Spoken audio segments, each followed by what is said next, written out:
Gurman. Tell them what's your name. I'm Vincent Parker. Well, they call me Vinny Parker. Vinny, what's your story? Who are you? I am a private investigator. I'm an author of 4 books. I got a 5th book coming out. I'm casting for a crime drama. I'm going to be in it. They asked me to do this. A British company asked me to help them with it. I have a company called Asset Recovery. We actually find money for people when they're suing people or bankruptcies, things like. I'm a certified fraud examiner and I'm a certified forensic examiner. I used to work for the State Board of Medicine, and I used to do investigate autopsies and malpractice and malfeasance of doctors. Wow. You have a lot of hats. Right now, I have no hat on. Virtual. What's your favorite one, and which one brings the most money? Probably different things. You might like acting, but you might make more money. I make more money on asset recovery. I have clients that call me. They have estate cases. Someone in the family dies, and they want to find the money because someone in the family is stealing the money, which always happens.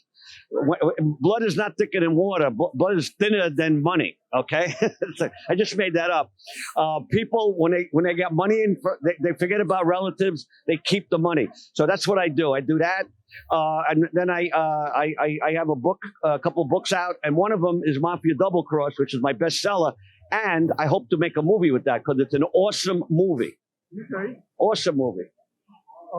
Do you have maybe something coming up, like things you're planning to do in the future? I'm doing a television show February 3rd. Johnny P. It's on Verizon. It's on cable in Staten Island, but it's streamed on a different channel called Late Night with Johnny P. And I'm a special guest on the show.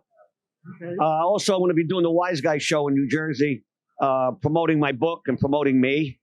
And then April we start filming the new movie I'm in. We don't have a title yet, believe it or not.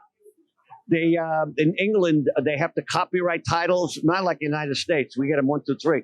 So I'll be getting the title and the script pretty soon. But what about when we spoke? I asked you maybe a funny story, a sad story, something that's about your life story builds empathy from audience. Do you have maybe any goal that you can share with the audience or something sad so they can breathe with you? Somehow they can sympathize with you. Oh, I got so many. It's hard to. Okay, I got arrested 2 years ago for unlawful surveillance. I had a guy in a room in my hotel room. Now, the way I read the law, if you cannot videotape anybody in their house, in their home, in their hotel, but he came into my hotel. My investigator made believe she was a dominatrix and that she had 2 girls. He came in. He had sex. We did not charge. Nobody charged him. And in court, he admitted in court that he was not entrapped, that he had gone for 3 years with prostitute. Wow. But they would not allow us to do our defense. They wouldn't allow us to do the defense. Everything we asked for was objected. The girl that was in the room with me, who worked for me, they turned her against me, and as a flip, they flipped her, and she wrote a sex book. We asked for it to be in evidence. They would not give it to us. Also, they intimated that my lawyer had an affair with her when it was not true. He went out with her for dinner years ago, and that was it. And they did everything that you could imagine to convict me, because it was a thing about Orthodox. It was an Orthodox guy in the room, and the Orthodox are very powerful in Brooklyn. You know, you live in Brooklyn. So I had cracked a case for them of real estate fraud, identity theft, money laundering, and it was in the Brooklyn. And they still wouldn't let me testify for them on there. They'd rather get me on an E felony, which is the lowest felony. And I should not have gone to jail. I should have got probation. But they brought stuff up at the sentencing that was ridiculous. And but I wrote 4 books in jail. I got an appeal going on, and I've been doing better because during the jail, you had COVID. You were locked down. I was locked up. Interesting way of thinking. Since you are doing something very interesting that not many people do, investigative things, is there any advice how to do surveillance for people like YouTubers and stuff. Okay. Life hack. With surveillance, you have to be very careful. You're allowed to do a surveillance in your own home, in your own business. You can do a surveillance in the street, public street. It's very, you got to be careful where you do it. You can't do it in a bathroom, a locker room, anything like that. Anything with this privacy is established. That's privacy.